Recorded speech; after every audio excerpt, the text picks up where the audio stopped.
اور رینکنگ سے دور ہٹ کر اگر آپ ریالٹی دیکھو تو سب کچھ یہی دیکھنے کو ملے گا۔ اداروں میں کرپشن اور بلیک میلنگ انتہا کو پہنچ چکی ہے۔ تو دوستوں، اس ساری صورتحال کو دیکھتے ہوئے کرپشن پر میں وزیر اعظم عمران خان کو 0 سے زائد نمبر نہیں دے سکتا۔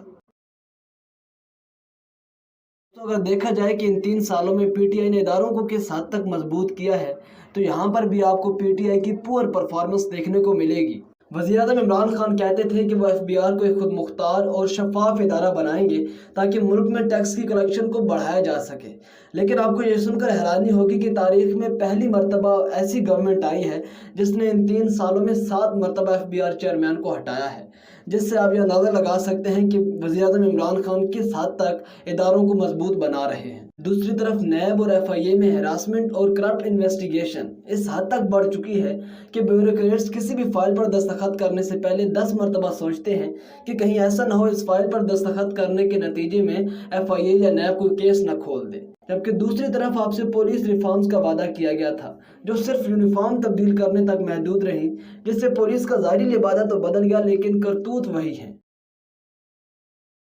وزیر اعظم عمران خان کی حکومت آنے کے بعد پہلی مرتبہ ایسا ہوا ہے کہ پاکستان نے امریکہ کو آنکھیں دکھائی ہیں، چاہے وہ افغانستان کی سچویشن ہو، اڈے دینے کا معاملہ ہو یا کوئی اور۔ پاکستان نے اپنی سوورینٹی کو پامال نہیں ہونے دیا، جو کہ پہلی مرتبہ ایسا ہوا۔ اور پھر افغانستان کے معاملے پر پاکستان کی ملٹری اور حکومت نے ایک پالیسی اپنائی، افغانستان نے امن کے لیے بھرپور کردار ادا کیا۔ اور اب اگر طالبان حکومت آنے کے بعد کسی ملک کو سب سے زیادہ فائدہ ہوا ہے تو وہ پاکستان ہے۔ اگر اسلامک کنٹریز کے ساتھ ریلیشنز کی بات کی جائے تو پاکستان نے ترکی، یو اے ای، سعودی عربیہ، ایران، کویت، مصر، ہر ملک کے ساتھ نئے سرے سے تعلقات کو بنایا ہے اور بائیلیٹرل ریلیشنز کو مزید مضبوط کیا ہے۔ پی ٹی آئی کی فارن پالیسی ہر طرح سے کامیاب رہی، لہٰذا اس انڈیکیٹر میں پی ٹی آئی کو 5/5 مارکس دوں گا۔ ورلڈ ہیلتھ کیئر انڈیکس کی رپورٹ کے مطابق پاکستان خطے کے تمام ممالک سری لنکا، انڈیا، بنگلہ دیش وغیرہ سے ہیلتھ سسٹم میں پیچھے ہے، جبکہ وزیر اعظم عمران خان نے کہا تھا کہ وہ ہیلتھ سسٹم میں ریفارمز لائیں گے، لیکن ابھی تک دور دور تک نظر نہیں آتی۔ جبکہ دوسری طرف چائلڈ ہیلتھ کیئر میں پاکستان پورے ساؤتھ ایشیا میں سب سے پیچھے ہے۔ ایک رپورٹ کے مطابق پاکستان میں ہر 1000 میں سے 66 بچے 5 سال کی عمر سے کم مر جاتے ہیں۔ اس سب کے باوجود ہیلتھ سسٹم میں گورنمنٹ نے جو ایک ریولوشنری سٹیپ اٹھایا ہے وہ ہے صحت سہولت کارڈ، جو کہ پورے ملک میں اب پھیل چکا ہے اور 7 لاکھ روپے تک ہر خاندان کو فری ہیلتھ انشورنس دی جا رہی ہے۔ کے پی حکومت کا دعویٰ ہے کہ وہ پورے صوبے میں ہیلتھ انشورنس بانٹ چکے ہیں، لیکن اس کا ایکچوئل فائدہ تب ہوگا جب پورے ملک میں اس کی ڈسٹریبیوشن کو آسان اور شفاف بنایا جائے گا۔ لہٰذا اس پوری سچویشن کو سمجھتے ہوئے ہم گورنمنٹ کو ہیلتھ سیکٹر میں 2/5 مارکس دیں گے۔ ایجوکیشن کی بات کی جائے تو پی ٹی آئی حکومت نے 73 سالوں بعد پورے ملک میں سنگل کریکولم نافذ کر دیا ہے، جو کہ بہت بڑا سٹیپ اٹھایا گیا ہے اور یہ پی ٹی آئی کا وعدہ بھی تھا، لیکن اس کے باوجود سنگل کریکولم میں بہت ساری خامیاں اور تحفظات ہیں، جس پر بہت جلد ویڈیو بناؤں گا۔ اور اس کے ساتھ ساتھ پی ٹی آئی کی حکومت نے کہا تھا کہ وہ پورے ایجوکیشنل سسٹم کو بدلیں گے، لیکن ایجوکیشنل سسٹم کو بدلنے کے بجائے صرف سلیبس کو بدلا گیا ہے۔